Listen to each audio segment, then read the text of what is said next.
Hello and welcome to Ginger Prime. My name is Brian and I'm really looking forward to New World, which is set to launch quote unquote later this spring in 2021. We should really put an asterisk on that time frame as New World has missed the last several of its planned releases, but for really good reason. So anyway, it's with this video that I really kind of feel like I want to get you caught up on what's all changed since the last time we stepped foot in Eternum and share some exciting news with you all. First and foremost, for controller players out there, New World will have official full controller support at launch. At least that's what's planned. This was confirmed to me by the New World devs themselves. I couldn't be more excited and thrilled because I think this is going to open up the game to a lot of different play styles, a lot of different players, a lot of different accessibility options. So honestly, the fact is you can play the way you want, and this is going to go hand in hand with some of the other changes that were possible. Now, I put out previous controller guides for New World on how you can get it to work before this, and they worked. It worked fine, and there was just a few things that I was like, man, it'd be great if you could do this. I'm really excited to see what the team puts together and go hands-on with it later this spring. So with all that being said, there's a lot we want to cover, but if you're a returning subscriber, I want to say today you've unlocked the title of The Undying. So thanks for being a part of the Soul Nation, and if you have yet to hit the subscribe button, I'd personally really love it if you did. You can always unsubscribe later, no hard feelings whatsoever, but it does help me out a ton.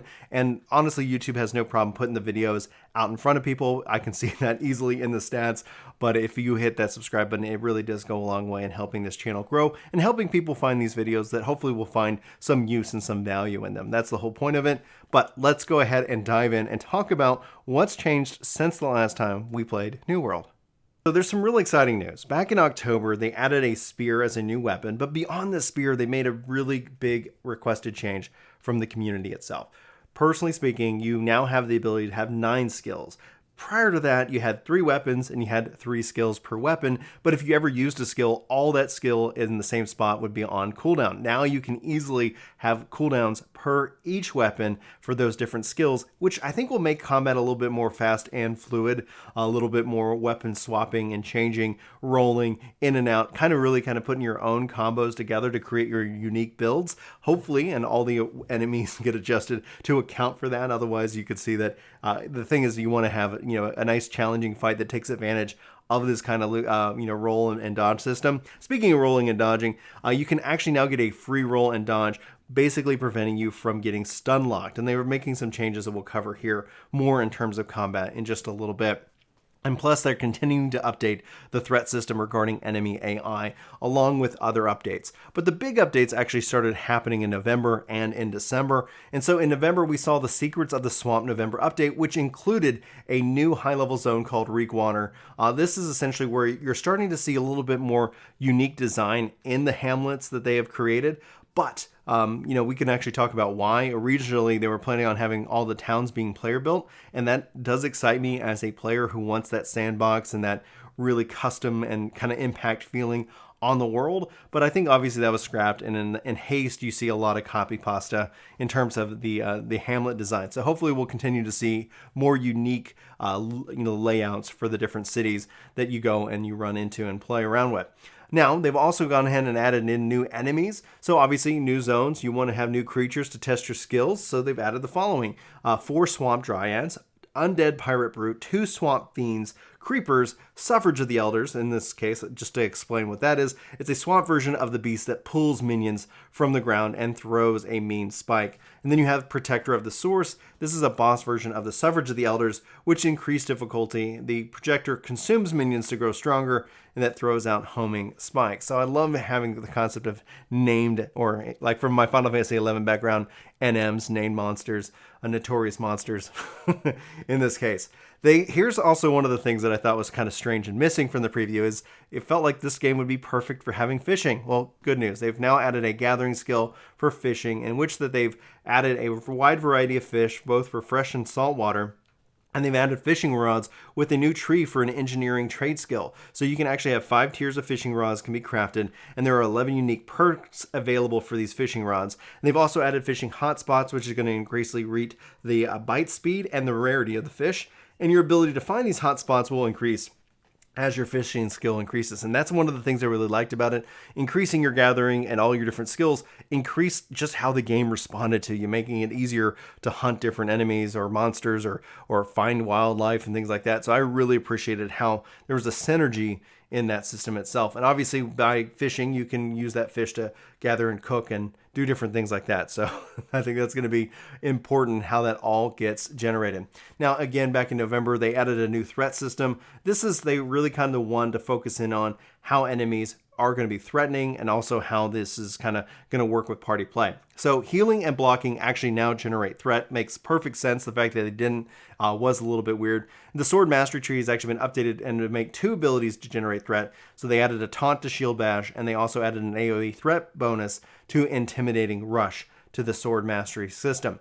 They've also added an elite enemy system, so they want their elite and champion enemies to be more challenging and offer unique gameplay twists. The elite system will let them assign 1 to 3 traits to enemies that will vary gameplay, and this can be significantly assigned or at random, specifically, not significantly assigned.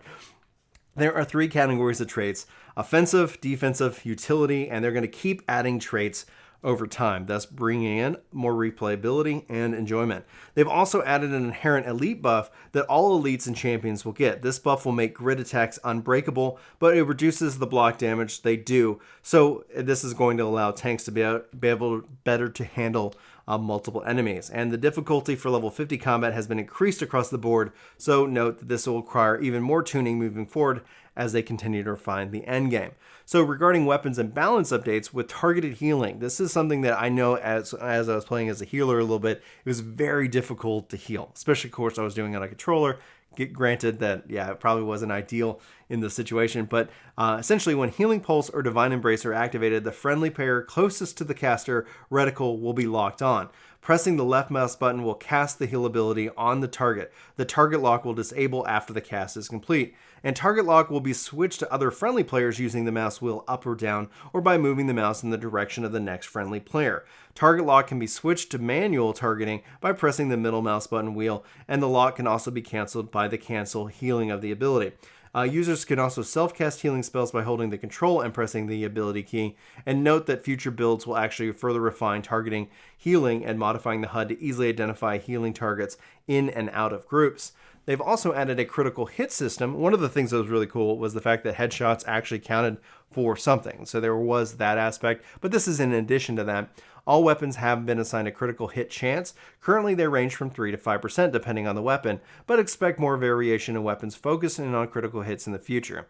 All weapons also have a critical hit modifier, which determines the extra damage they do when they do crit. Critical hits and backstabs don't currently get called out in the damage text with orange colors like headshots do, but that's going to be fixed in December, which it's January, so it's already been fixed in this case.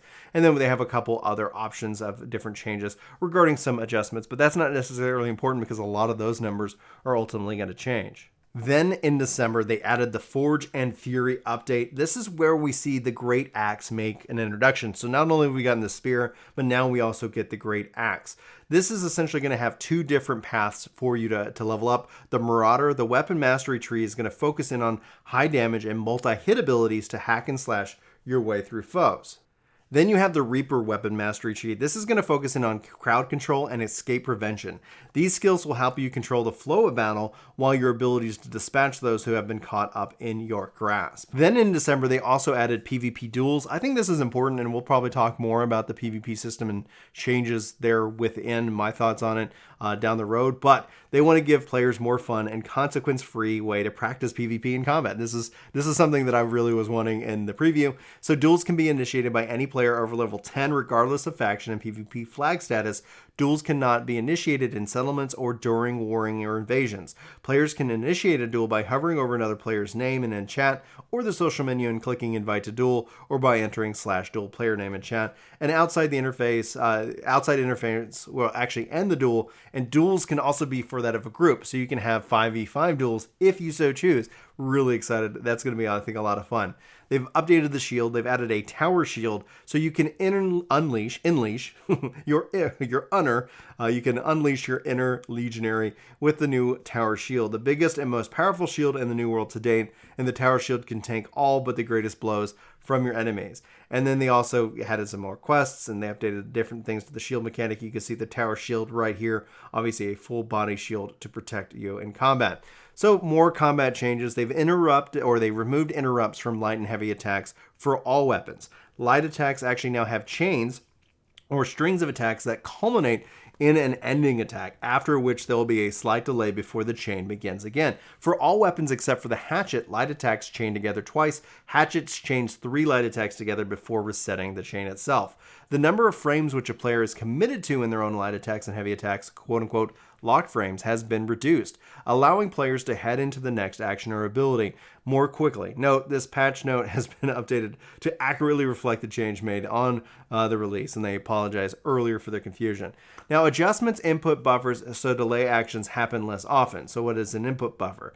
There are invisible systems that allow players to start inputting their next action before their current action has completed. As an example, if you press the Q ability right after using the right mouse button to do a light attack, your Q ability may execute a short while after you've pushed the button for it, because your character was still completing their previous action. The input buffer will allow small windows of time where the next move can be queued up in combat to keep moving and feeling very fluid. Today's update made that time window for each input buffer shorter so that you're less likely to wind up committing to a queued action that has a longer relevant due to the changing battle conditions. They reduced the amount of stamina damage and light attacks do versus blocking and grid attacks, and some other adjustments here. Now, players can also cancel out of certain abilities now sooner. Players can now cancel out of dodges sooner, and players can cancel out a lot of heavy attacks and dodge sooner. So fewer frames to be removed. So that's just going to make combat ultimately feel more fluid.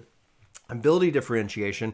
They've adjusted the number of abilities to attempt to give each player a primary focus. The goal is for each ability to have a clear purpose, such as sheer damage, applying a status or effect or crowd control, or damaging an enemy's grit, etc. And they've also updated the critical hit system, which includes updating backstabs and critical indicators to match that of the visual headshot indicators for more consistency. And they've added sound effects to signal when a critical hit happens. They've also updated targeting healing effects, so the effects the highlight of the players can cast self-heal using Control plus the ability and hotkey.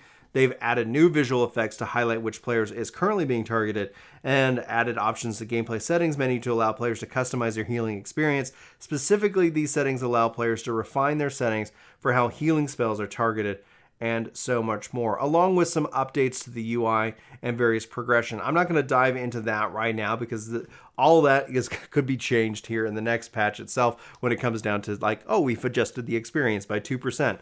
Well, that's just going to be how it is.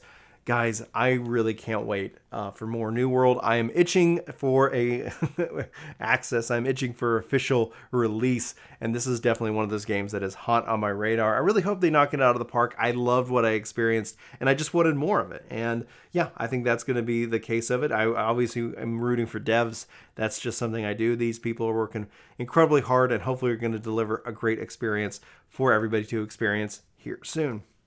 And some reason my voice is deciding to fail me right now. All right, I'm going to wrap up today's video. If you liked it, be sure to hit that like button. That helps out. If you're new here, hit that subscribe button. It helps out any and all. If you guys got questions or you're excited about New World, let me know in the comments. I really look forward to hearing from you. For Ginger Prime, my name is Brian. Thank you so much for watching. Now, hopefully you have a fantastic day, and I hope to see you in my next video. But until then, take care.